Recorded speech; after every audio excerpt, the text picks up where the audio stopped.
understood why we were there, had a purpose, very driven in each and every day, preparing for when we were going to start back up and finish this phase.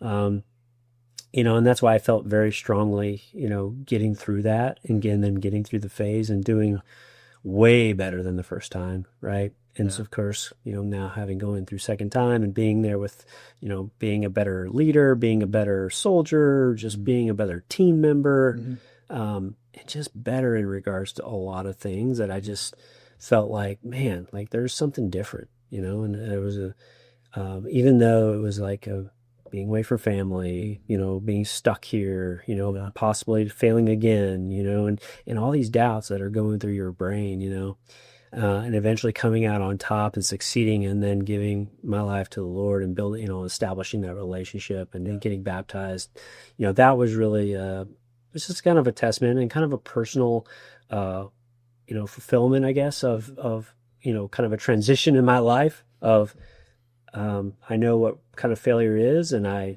pushed through, and I was resilient, and I was able to come out on top, and also establish, my Christian life with a relationship with the Lord. Yeah.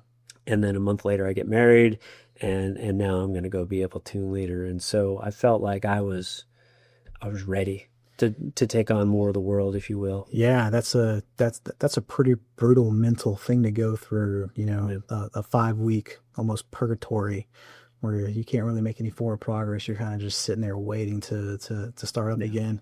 But you touched on something with the friends you made, Al, in a sense of, that community you made with a like-minded believer helped you guys endure a hardship in that moment, that ultimately you were better for it. And while I don't think God causes, bad things to happen to us, he definitely looks at those situations and says, I can use that. I can make this guy better for that. And so that, to me, that's what it looks like for you in that moment, whereas you became better for it. We didn't call it spiritual fitness, but I think that's what it was. We were doing it each and every day.